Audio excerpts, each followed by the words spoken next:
14 वर्ष वनवास की अवधि समाप्त होने को है त्रिजटा। श्री राम कितना भी प्रयास कर ले, इतनी शीघ्र लंकेश से प्रतिकार संभव नहीं होगा। अमावस्या से पहले अयोध्या कैसे पहुंच पाओगे तुम सब? देखना त्रिजटा, मेरे श्री राम शीघ्र ही कोई समाधान निकाल लेंगे। बस माता गौरी से प्रार्थना है कि मेरे श्री राम को सकुशल रखे।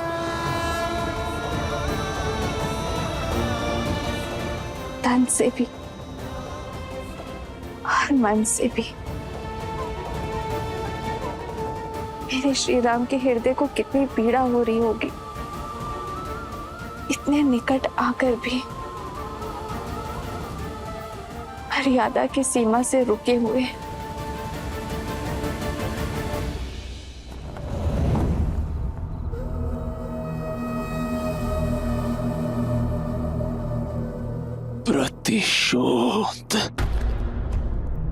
प्रतिशोध चाहिए मुझे।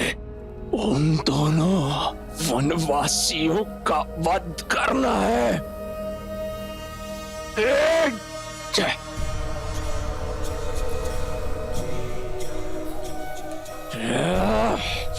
प्रतिशोध की अग्नि को प्रज्वलित रखने के लिए उसमें विश्वास का घी डालना पड़ता है, दुर्बलता का जल नहीं। स्मरण करो, तुम कौन हो, किसके पुत्र हो?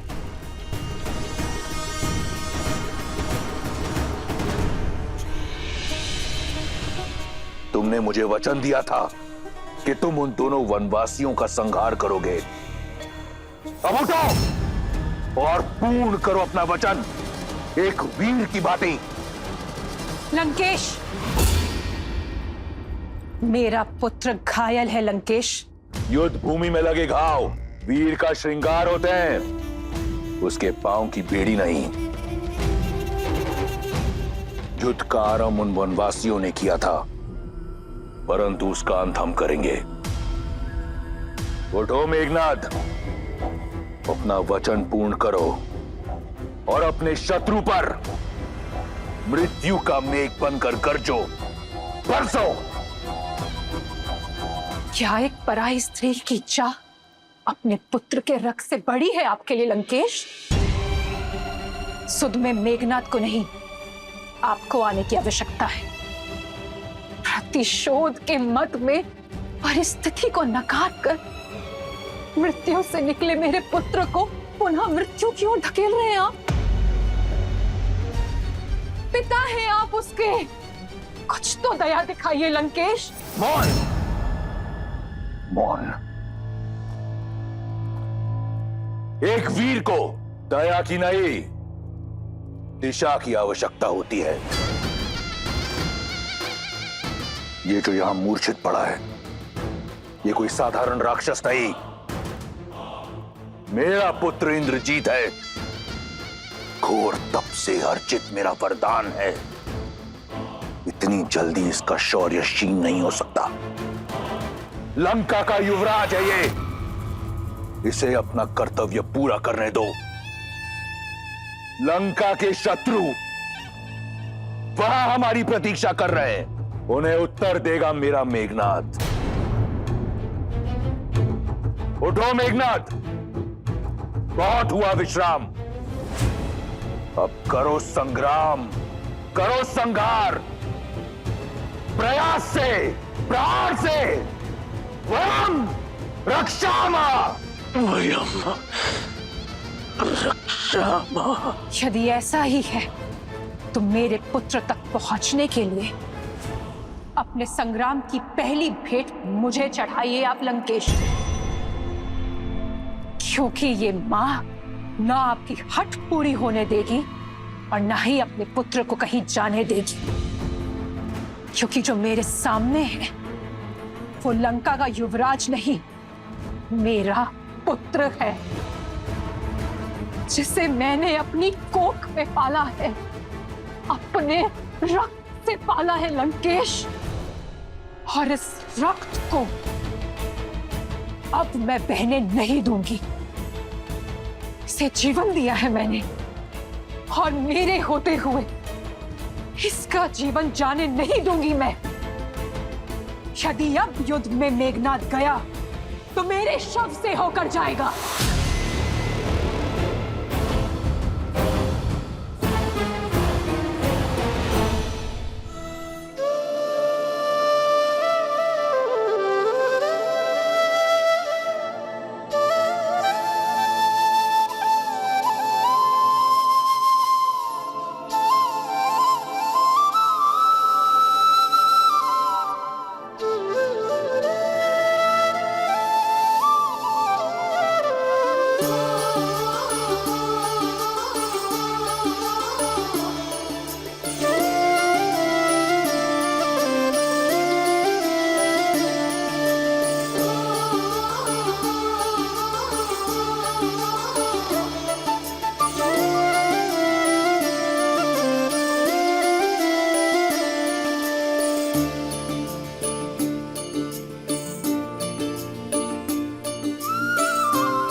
क्षमा कीजिएगा माता, किंतु आपका पुत्र एक वीर योद्धा है जिसने इंद्र को परास्त किया है।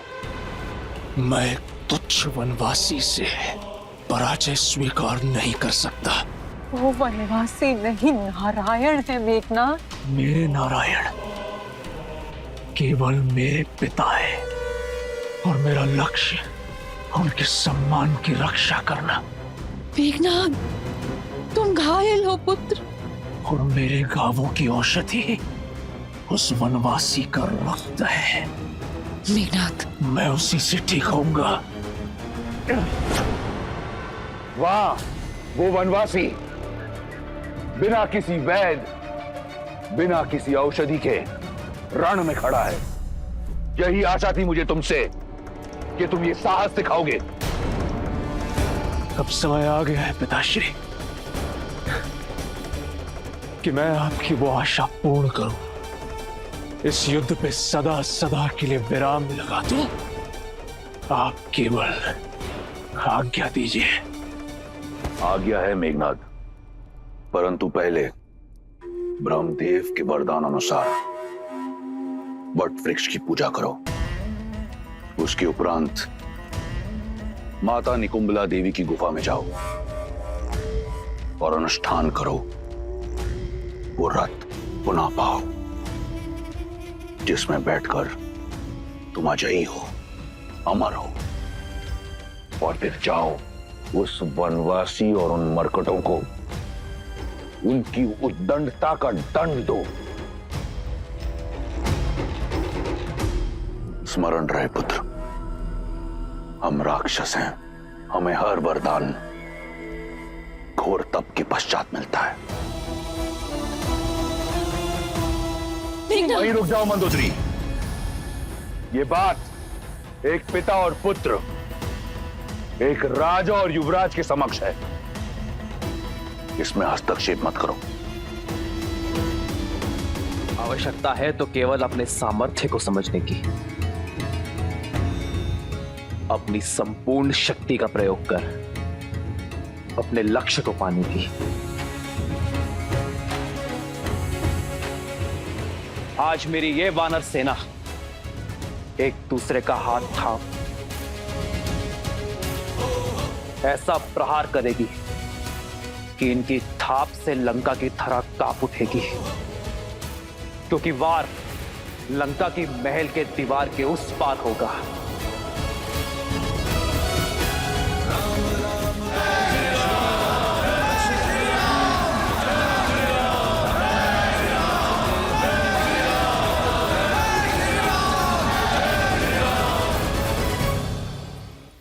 मां का स्थान सदा पिता और पुत्र के बीच ही होता है लंकेश, और महारानी को युवराज और महाराज के बीच हस्तक्षेप करने का पूरा अधिकार है। आप मेरी बात क्यों नहीं समझ रहे हैं लंकेश? जिनसे आप युद्ध कर रहे हैं वो स्वयं श्री विष्णु है, नारायण है लंकेश। तुम्हारे इस भय का केवल एक ही निवारण है, केवल एक, उस कथित विष्णु का वध। माता,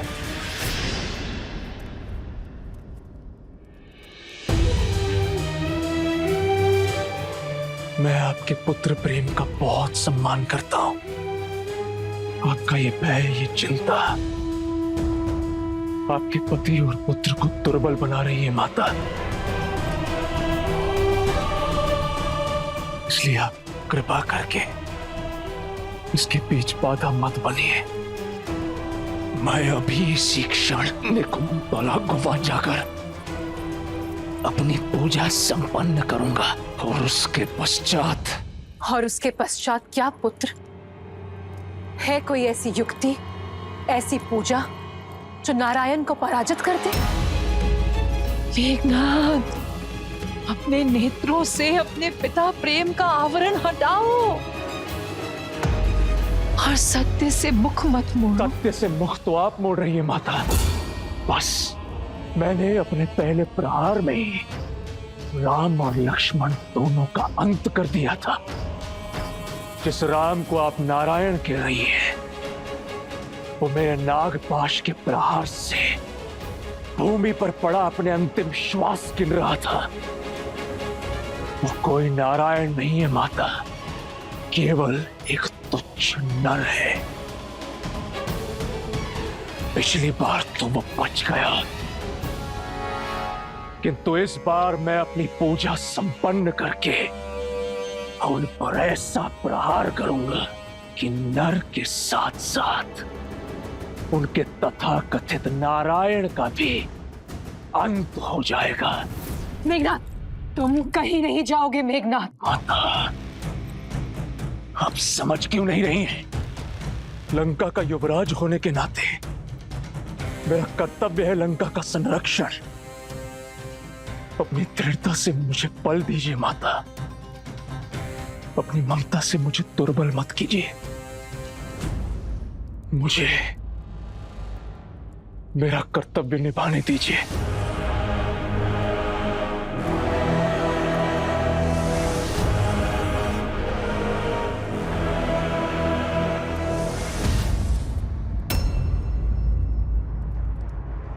विजयी भव।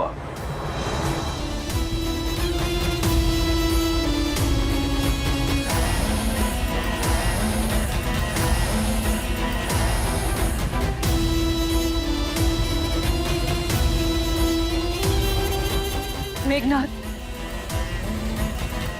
मेघनाथ, मेरी बात सुनो। मेघनाथ, मेरी बात समझो।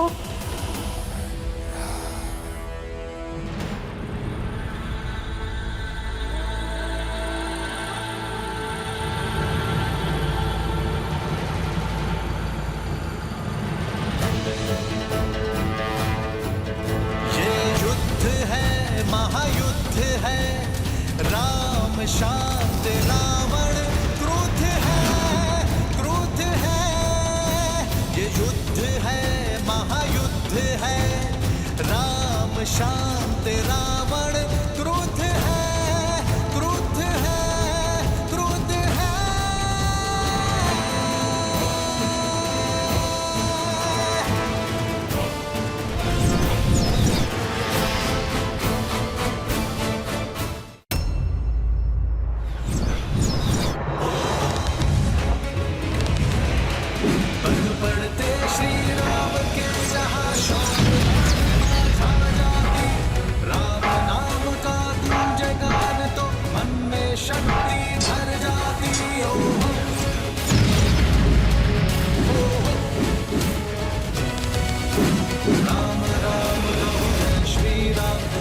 दशरथ नंदन राजा राम नाम भजते हनुमान अवध बिहारी राजा।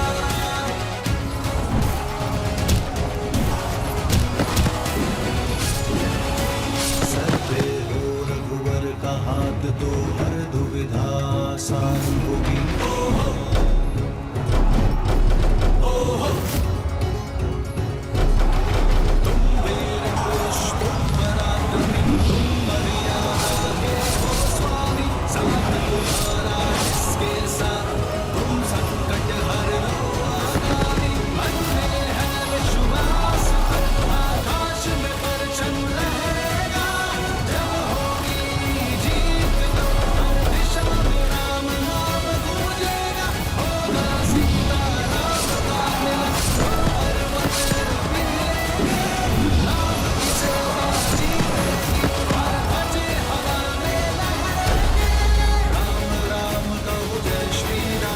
दशरथ नंदन राजा राम नाम भजते हनुमान अवध बिहारी राजा।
प्रभु, क्या हुआ?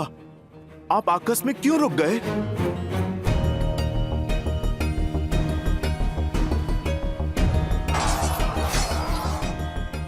चलिए भैया।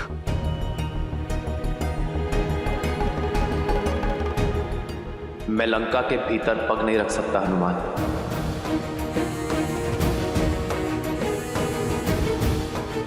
मैं लंका के इस द्वार की मर्यादा भंग कर सकता, परंतु मेरी मर्यादा नहीं। कौन सी मर्यादा भैया? इस रावण ने कौन सी मर्यादा पाली है जो आप मर्यादा के विषय में सोच रहे हैं? यदि रावण की भांति मैंने भी मर्यादा का उल्लंघन किया तो हम में और रावण में क्या ही अंतर रह जाएगा लक्ष्मण। रघुकुल रीत सदा चली आई, प्राण जाए पर वचन ना जाए। मैं रघुकुल की मर्यादा, अपने पिता और अपनी माताओं को दिया वचन नहीं तोड़ सकता। तुम शीघ्र अतिशीघ्र अयोध्या छोड़कर 14 वर्षों के लिए वनवास चले जाओ। आपका ये पुत्र आपकी इच्छा और पिताश्री के वचन दोनों को अवश्य पूर्ण करेगा। तो भैया, यहाँ रघुकुल से या अयोध्या से कोई भी नहीं है जो आपकी मर्यादा के उल्लंघन पर प्रश्न उठा सके। पर मैं स्वयं तो हूं ना लक्ष्मण। क्या मेरा हृदय, मेरा मन मुझसे ये प्रश्न नहीं करेगा? क्या मैं अपने प्रतिबिंब से स्वयं अपने नेत्र मिला पाऊंगा? क्या मैं अपने अनुज को उचित अनुचित का मार्ग दिखा पाऊंगा? जिन लोगों ने मुझ पर विश्वास किया है, मेरे लिए अपना जीवन न्यौछावर किया है, क्या मैं उनका विश्वास सिद्ध कर पाऊंगा? मैं एक वनवासी हूं लक्ष्मण, अपने राज्य से निष्कासित।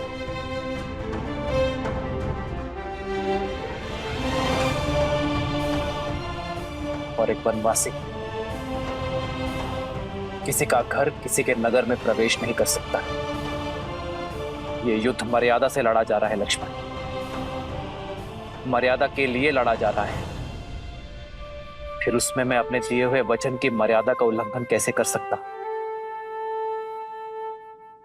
मेरा लंका में प्रवेश करने का प्रश्न ही नहीं उठता।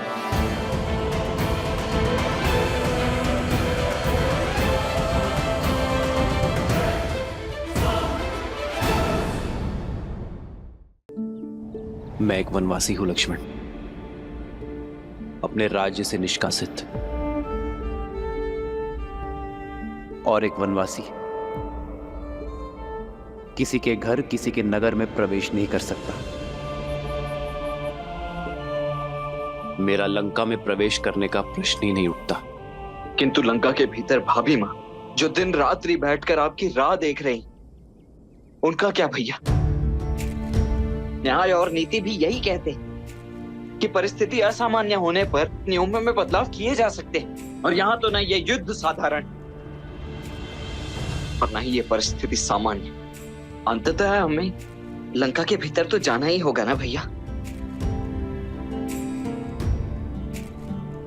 क्या मर्यादा का उल्लंघन करने वाले राम पर तुम्हारी भाभी मां गर्व कर पाएगी?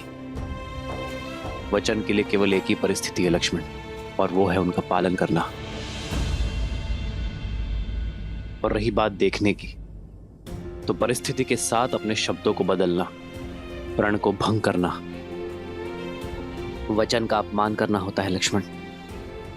और वो मानव ही क्या जो अपने दिए हुए शब्दों से, अपने सिद्धांतों से डिग जाए।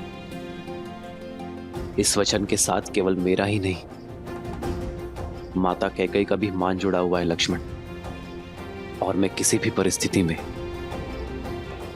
उनके सम्मान को घटने नहीं दे सकता। तो तब तक इस विरह में उठती उस तड़प का क्या भैया, जिसमें दिन रात आप और भाभी माँ दोनों चल रहे हैं? उस चिंता का क्या? वहां भाभी माँ जो आपकी प्रतीक्षा में, और यहां आप उनकी। क्या आप उनके लिए भी कुछ नहीं करेंगे? सीता की चिंता तो मुझे अपने प्राणों से भी अधिक है लक्ष्मण, और मुझे अपनी सीता पर पूरा विश्वास है कि वो उस राम की प्रतीक्षा कर रही है जो विवाह में दिए उसके मान और सुरक्षा की रक्षा का वचन निभाने आया है। सीता अवश्य आएगी लक्ष्मण। जिस राज्य के राजा ने मेरी सीता को अपमानित कर बलपूर्वक उसे अपना बंदी बनाया है, और अब यह युद्ध तब भी पूर्ण होगा जब उसी राज्य का राजा सम्मान सहित मेरी सीता को मुझे लौटाएगा। तब तक मैं यहां हर क्षण उसकी प्रतीक्षा करता रहूंगा।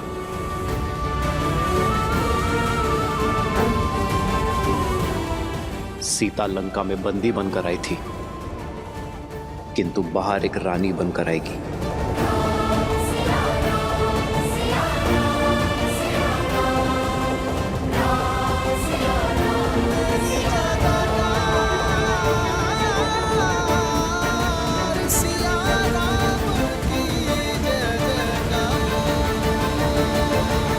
अद्भुत है श्री राम का वचन पालन, उनकी मर्यादा और न्याय के प्रति उनकी सोच। किंतु महादेव, यदि श्री राम लंका के भीतर नहीं जाएंगे तो सीता को मुक्त कराकर कैसे ला पाएंगे? अमावस्या के पूर्व अयोध्या कैसे लौट पाएंगे?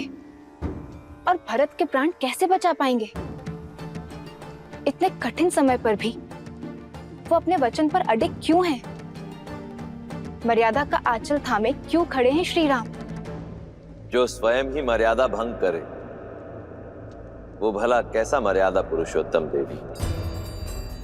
एक नर का मर्यादा और धर्म के प्रति समर्पण का भाव और उन्हें किसी भी मूल्य पर पूरा करने की हट उसे नारायण बनाते हैं।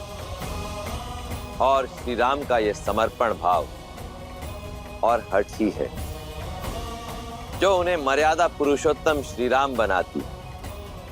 वैसे भी देव, जिसने इस संसार में धर्म और मर्यादा की स्थापना हेतु ही अवतार लिया, वो भला मर्यादा का उल्लंघन कैसे कर सकते हैं? यदि मर्यादा का आंचल थामे रहेंगे तो अमावस्या तक सीता को लेकर अयोध्या कैसे पहुंच पाएंगे? देवी, मैंने आपसे पहले ही कहा था कि ना तो ये युद्ध सरल होगा और ना ही इसके द्वारा प्रस्तुत की गई चुनौतियां। परिस्थितियां अत्यंत विषम हैं और इन विषम परिस्थितियों से हमारे समक्ष कई प्रश्न उठ खड़े हुए। कैसे करेंगे श्री राम संसार में धर्म और मर्यादा की स्थापना? कैसे करेंगे श्री राम देवी सीता की रक्षा? कैसे समय रहते पहुंचेंगे श्री राम अयोध्या अपने भ्राता भरत के प्राण बचाने के लिए?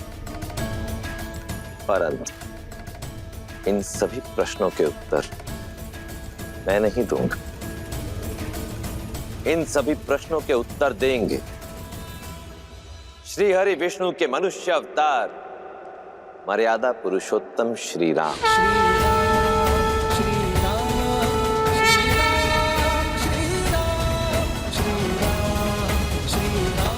हनुमान मैं लंका की सीमा में प्रवेश नहीं कर सकता, किंतु सीता के प्रति मेरा विश्वास हर सीमा लांघेगा। सीता को ज्ञात होना चाहिए हनुमान कि अमावस्या से पूर्व मैं उसे लेकर अयोध्या लौटूंगा। मेरी हर श्वास उससे मिलन की प्रतीक्षा कर रही है। प्रभु, माता तक आपका संदेश अवश्य पहुंचेगा,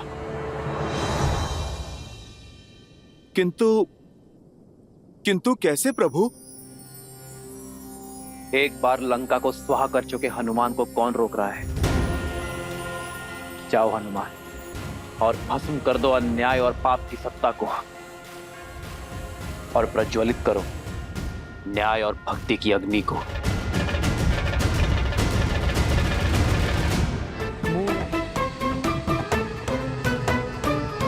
अरे भाई, विलंब किस बात का? पकड़ो मेरी पूंछ। अरे बढ़ाओ हाथ और लगाओ अग्नि। बढ़ाओ बढ़ाओ। तू जाना, तू जाना, तू जा, तू जा। अरे भाई, ये तो बुरी बात है ना? मैं मित्र बनकर बात कर रहा हूँ, तुम प्रहार करने आगे बढ़ रहे हो।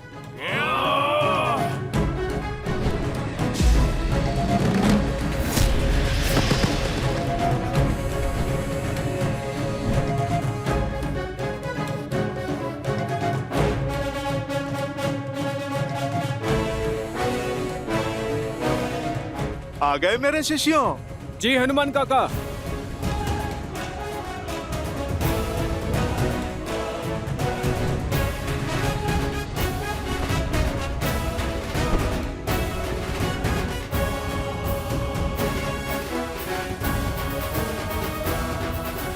अरे, तुम तो बड़े विचित्र हो।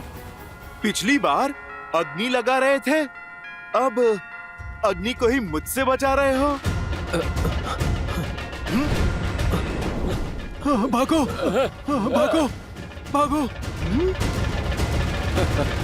चलो, अब दीप प्रज्वलित हुआ, अब कार्यक्रम आरंभ करते हैं। जय हनुमान ज्ञान गुण सागर, जय कपीस तिहु लोक उजागर, रामदूत अतुलित बल धामा, अंजनी पुत्र पवन सुत नामा, राम दुआरे तुम रखवारे, होत न आज्ञा बिनु पैसारे, आपन तेज सम्हारो आप, दीन लोक हाथ कै तापै, लाल देह लाली लसै, अरु धरि लाल लगू, वज्र देह दानव चलत, जय जय जय कपीसु।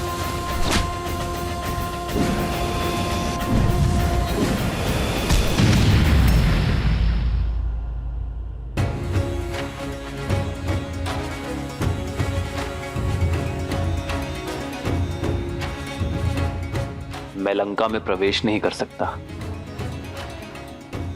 किंतु मेरे बाणों पर ऐसा कोई प्रतिबंध नहीं है।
आपसे एक प्रश्न पूछूं?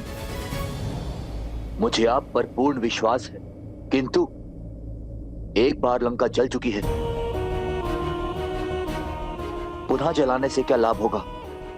मेरा अर्थ है, इस निर्णय के पीछे अवश्य ही कोई गहरा कारण होगा, कोई युक्ति होगी। मैं आपकी जिज्ञासा शांत तो कर दूंगा विभीषण, किंतु मेरे निर्णय का कारण आपके दुख का कारण हो सकता है। क्या आप अब भी जानना चाहते हैं? क्या कहा तुमने? एक बार फिर? ये मरकट हर सीमा लांघ रहे हैं।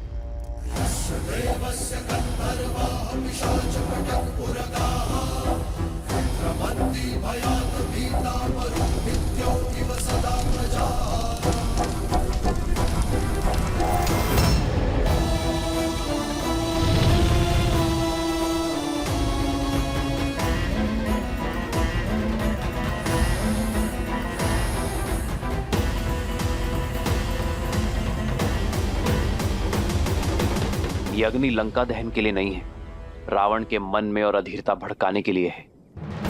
जब व्यक्ति अधीर हो जाता है तो उसके विवेक पर विकार हावी हो जाता है, उसके सोचने की शक्ति क्षीण हो जाती है।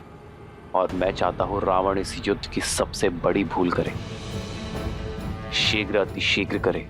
कैसी भूल प्रभु? मैं कुछ समझा नहीं। कुंभकर्ण, आप ही ने सूचना दी थी ना? रावण के पास ब्रह्मास्त्र से भी बड़ा अस्त्र है।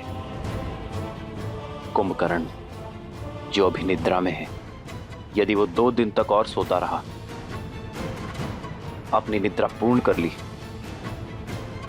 तो उसे मिले वरदान के अनुसार वो अगले 6 माह तक अजय और अमर होगा। उसे युद्ध में पराजय करना असंभव होगा विभीषण। हमारे पास इतना समय नहीं है विभीषण। रावण को इस बात का ज्ञात है, इसीलिए वो 2 दिन बीतने की प्रतीक्षा कर रहा है, हमें व्यस्त करने का प्रयास कर रहा है। किंतु मैं ये होने नहीं दूंगा। मेरी ये युक्ति रावण के धैर्य का बांध तोड़ उसे अधीर बनाकर कुंभकर्ण को जगाने के लिए विवश कर देगी। विभीषण, मैं जानता हूं आपके भाई के लिए आपका हृदय विचलित है, किंतु यह संहार आवश्यक है धर्म की स्थापना के लिए। लंका के द्वार से राम, लक्ष्मण और उनकी सेना आक्रमण कर रही है। लंका के भीतर ये वानर उत्पात मचा रहे हैं। हमारी सेना दोहरे आक्रमण के लिए सज्ज नहीं। समस्या विकराल है महाराज। शीघ्र, अतिशीघ्र समाधान खोजना होगा। समाधान एक ही है महाराज, युवराज इंद्रजीत। और वो देवी निकुंभला के अनुष्ठान में लगा है। उसका अनुष्ठान कहां तक पहुंचा? अभी वो वट वृक्ष की पूजा संपन्न कर रहे हैं। उसके पश्चात ही युवराज निकुंभला देवी की पूजा आरंभ करेंगे महाराज। ब्रह्मदेव, इस वट वृक्ष की पूजा संपन्न हुई। अब आपके दिए वरदान के अनुसार मैं देवी निकुंभिला का आह्वान करने हेतु सज्ज हूं। अपने आशीर्वाद के फलीभूत होने का आशीर्वाद दीजिए ब्रह्मदेव, क्योंकि निकुंभिला देवी की पूजा संपन्न होने के पश्चात इस समस्त संसार में मुझे कोई पराजित नहीं कर पाएगा। अजय हो जाऊंगा मैं सदा सदा के लिए। अग्रतो शिव रूपाय वृक्षराजाय ते नमः। मूलतो ब्रह्म रूपाय मध्यतो शक्ति रूपिणे। अग्रतः शिव रूपाय वृक्षराजाय ते नमः।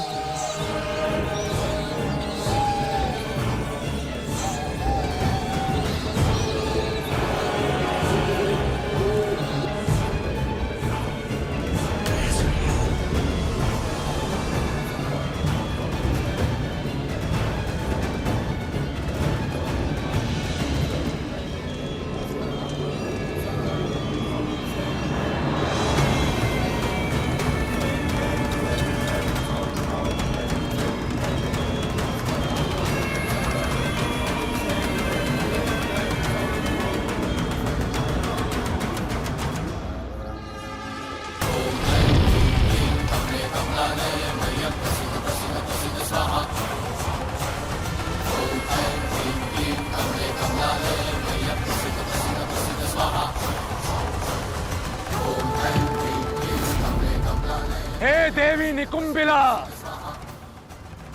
मैं दशानन रावण पुत्र इंद्रजीत आपका आवाहन करता हूं। आपसे अजय रथ और शक्ति अस्त्र मांगता हूं और यह आशीर्वाद चाहता हूं कि आपके शक्ति अस्त्र से मैं उन वनवासियों के जीवन का अंत स्वयं अपने हाथों से लिख सकूं। समस्त लंका की आस और मेरे पिता का विश्वास केवल मुझ पर टिका हुआ है और मेरी आस और मेरा विश्वास आपके आशीर्वाद पर, मेरे अजय होने के वरदान पर। इसलिए अब जब तक मेरी मनोकामना पूर्ण नहीं हो जाती, मुझे वो अजय रथ और शक्ति अस्त्र प्राप्त नहीं हो जाता, मैं अपना रथ आपको समर्पित करता रहूंगा। जब तक मेरे शरीर में बहते रक्त की अंतिम बूंद समाप्त नहीं हो जाती, मैं आपकी पूजा आराधना करता रहूंगा।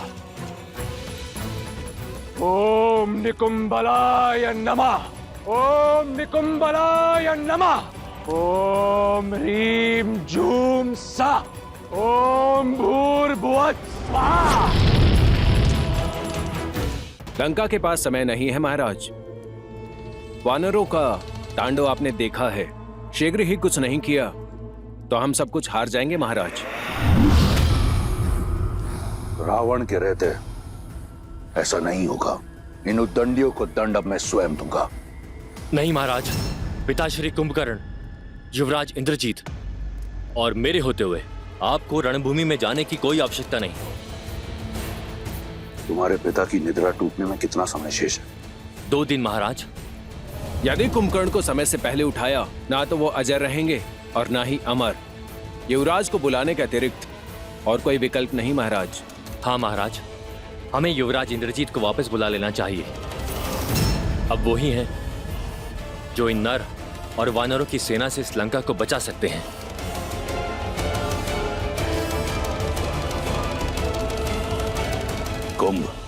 कुंभकर्ण को जगाने की तैयारी करो।